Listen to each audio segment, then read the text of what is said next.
अब क्या करें भैया, बिना घड़े निकाले जल कैसे भरेंगे? मटके तो नहीं उतार सकते, ऐसे ही प्रयास करते हैं।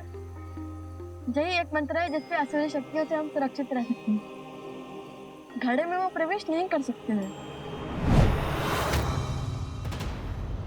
भैया ऐसे तो कितने दिन लग जाएंगे आश्रम में जल भरते भरते? अब यदि माता ने दंड दिया है तो उसके पीछे का उद्देश्य भी उन्हें ही पता होगा। चलो शेष घड़े भर लेते हैं।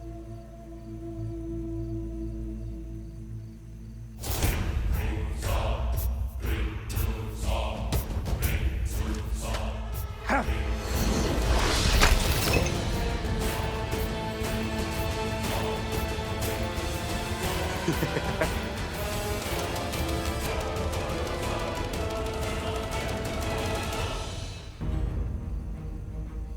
यहाँ अवश्य ही कोई असुरी माया है जो हमें रोकना चाहती है। भैया अगर हम जल नहीं भर पाए तो दंड और उसके पीछे का उद्देश्य कैसे पूरा होगा? किसी भी समस्या का हल रोने से नहीं, सोचने से होता है। मेरी तो समझ में नहीं आ रहा है कि हमें जल आश्रम तक पहुंचाना है या जल से भरा हुआ मटका। अद्भुत, तुमने मुझे एक नया सुझाव दिया है। तुम बातें मूर्खता भरी करते हो, परंतु हो बड़े गुणवान। ऐसा क्या कहा मैंने? अब कुछ ही क्षणों में ये अपना गड़ा उतारेंगे, तुम तभी उन पे आक्रमण करना।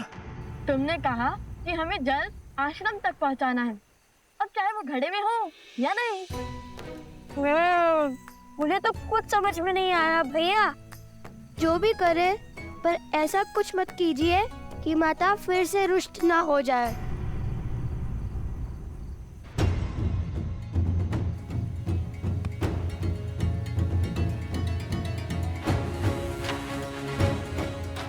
तुम चिंतित न हो, तुमने जो सुझाव दिया है उससे माता प्रसन्न नहीं होंगी, दुखी नहीं। तो बोलो जय श्री राम, जय श्री राम, जय श्री राम, जय श्री राम, जय श्री राम, जय श्री राम।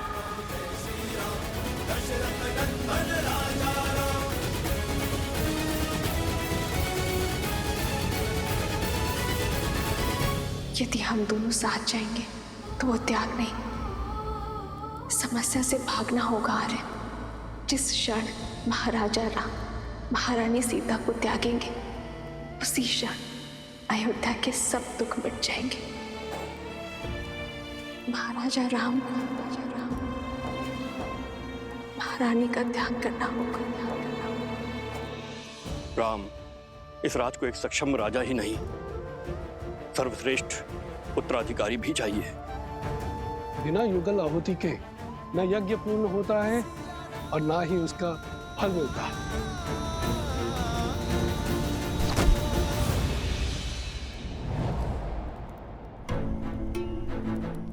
हनुमान,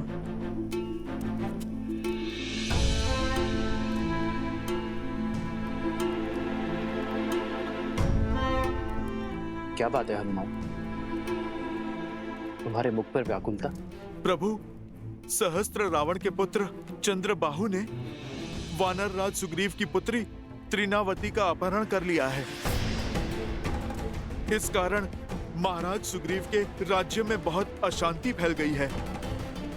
इस विपदा से निपटने के लिए महाराज सुग्रीव आपका परामर्श और आपकी सहायता चाहते हैं।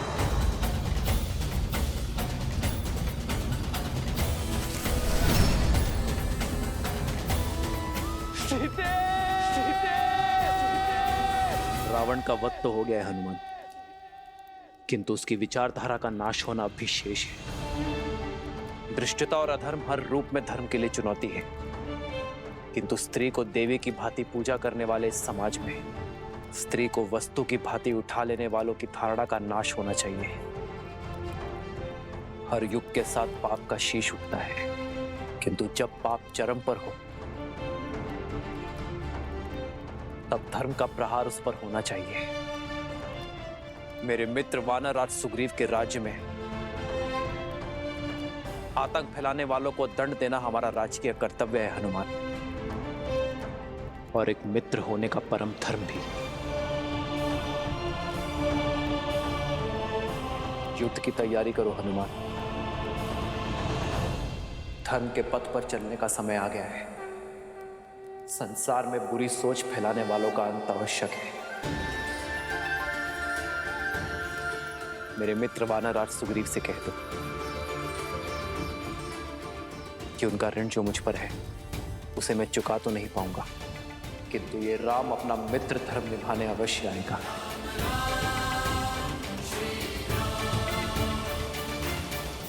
वंदेवी, वंदेवी, वंदेवी, क्या हुआ कुमुदनी?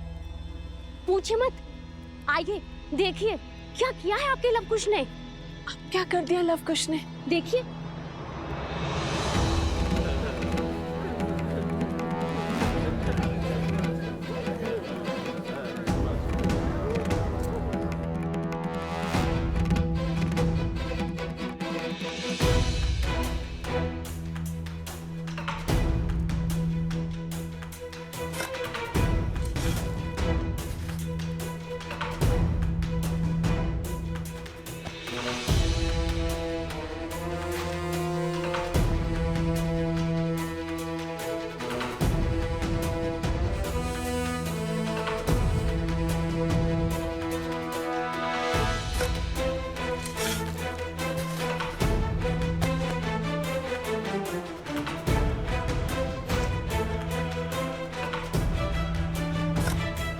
क्या कर रहे हैं ये लोग?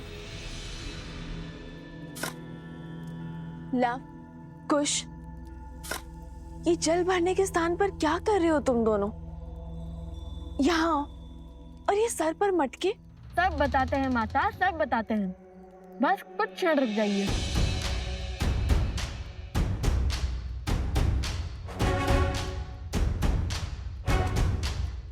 खुश, चलो वो खोल देते हैं।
क्षण भर पहले जल की एक बूंद नहीं थी और अब देखो पूरी की पूरी नहर बन गई है।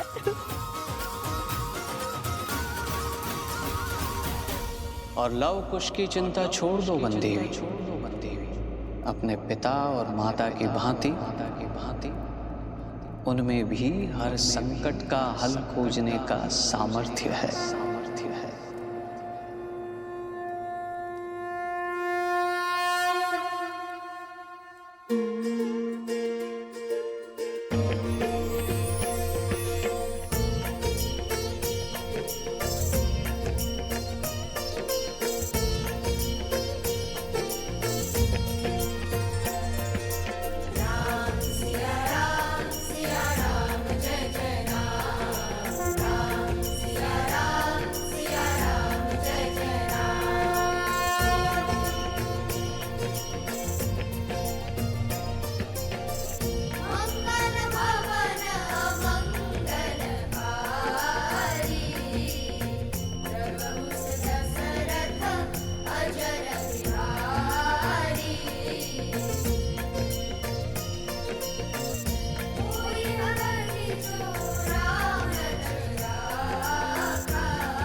माता, पता है भैया ने क्या सोचा कि नदी के पास जाने से अच्छा नदी को यहाँ भी बुला दिया जाए। अब इस आश्रम में किसी को भी जल की समस्या नहीं होगी, चाहे कोई बालक कितने भी मटके की ना फोड़ दे।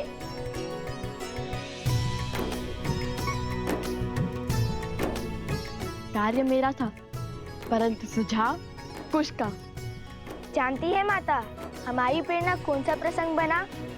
जब नल और नील ने राम नाम लिखकर लंका तक सेतु बनाया था, तो हमने सोचा जब राम नाम का पत्थर सागर में तैर सकता है, तो राम नाम का फावड़ा नदी के लिए मार्ग क्यों नहीं बना सकता?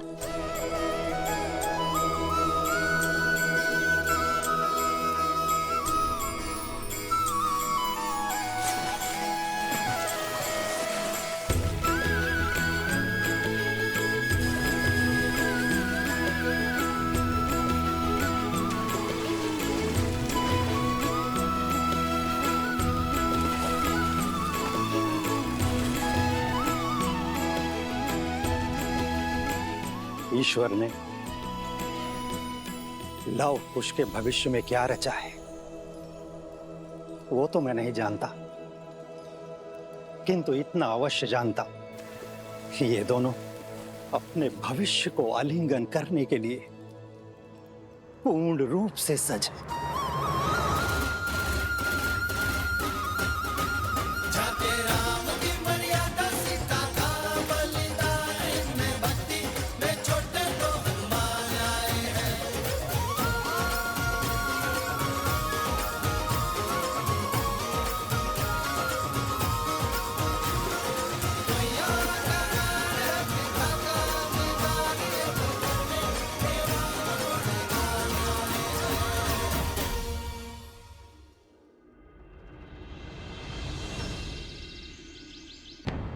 माना कर्तव्य महत्वपूर्ण है राम, परंतु अश्वमेध की घोषणा करके उसे रोक देना अशुभ भी है और अपयश कारक भी।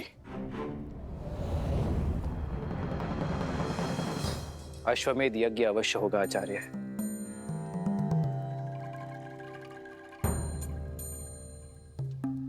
अभी मैं युद्ध में जा रहा हूं आचार्य, किंतु मेरे युद्ध से लौटते ही ये यज्ञ आरंभ होगा।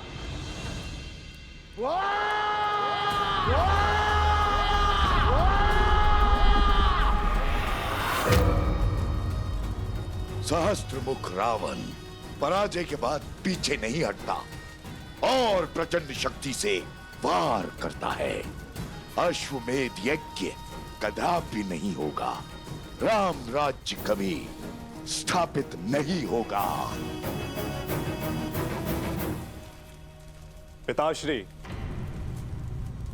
चंद्रबाहु ने आपकी आज्ञा का पालन कर सुग्रीव की पुत्री तृणावती का अपहरण कर लिया है।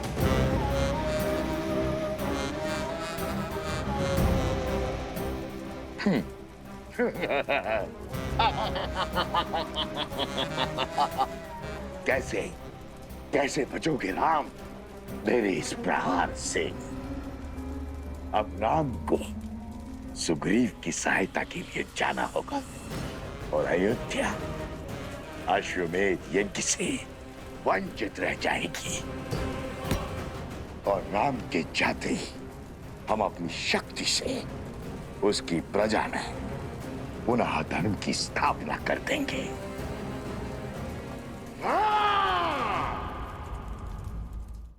केवल आपके लौटने से क्या बात बन जाएगी महाराज? धार्मिक बाधा तब भी रहेगी। इस युद्ध से लौटकर इस समस्या का हल अवश्य होगा आचार्य। अर्थात आप दूसरा विवाह करेंगे?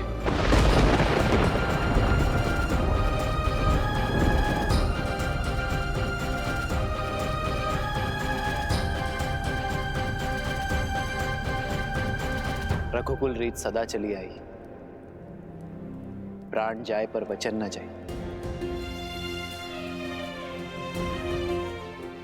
एक बार वचन देने पर उस विषय में आपका शिष्य दोबारा कैसे सोच सकता है? मैंने सीता को एक पत्नी व्रत का वचन दिया है। परंतु मेरे विवाह के बिना भी अश्वमेध यज्ञ अवश्य होगा।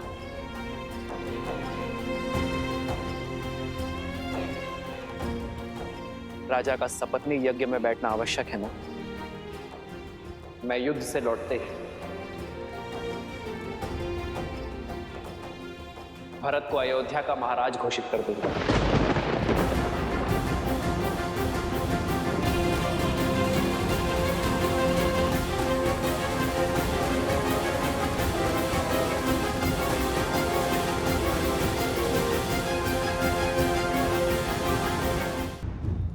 भैया, और तब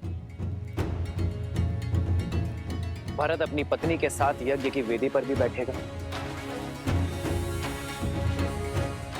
और अयोध्या का महाराज होने के नाते अपना दायित्व भी निभाएगा।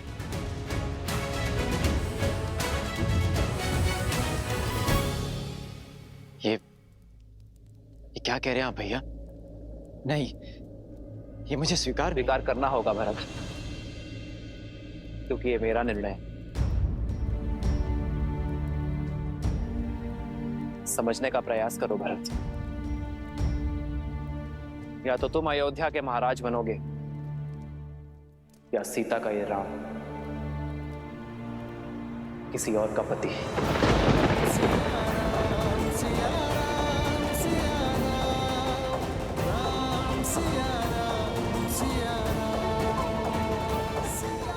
और मेरा चयन तुम जानते हो भरत। मैंने एक पत्नी व्रत धारण किया है।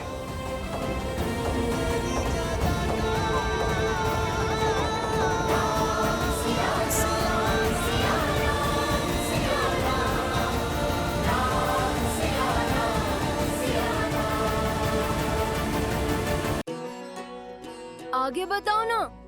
जब तुम नदी के पास पहुँचे फिर क्या हुआ? फिर क्या, नदी के पास पहुंचते ही हमने राक्षसों को देखा। सच? कितने राक्षस थे वहाँ? अरे वो दिखे ही नहीं, धुएं थे, धुआंधार कह लो। उन्हें भला कैसे गिन सकते थे? एक भी हो सकते हैं और अनेक भी। सच? फिर तुम्हें भय तो बहुत लगा होगा ना? भय? और मुझे जो भय को भयभीत कर दे वो खुश हूं मैं। मायावी राक्षसों को देखते ही मैंने सोच लिया था अपने प्राण दे दूंगा, पर अपने भैया के प्राण को कोई संकट नहीं आने दूंगा। और मैंने बिना विलंब किए यूं बाण उठाया और हर आदमी पर अपने प्रहार का प्रकोप बरसाया। उस समय तो आंखों से आंसू निकल रहे थे और अब मुख से बड़े बड़े घूल उमड़ रहे हैं। फिर क्या हुआ? बताओ ना खुश। फिर क्या, भैया ने मुझे जगा दिया और मेरा सुंदर स्वप्न टूट गया। कहानियां बनाना तो कोई तुमसे सीखे।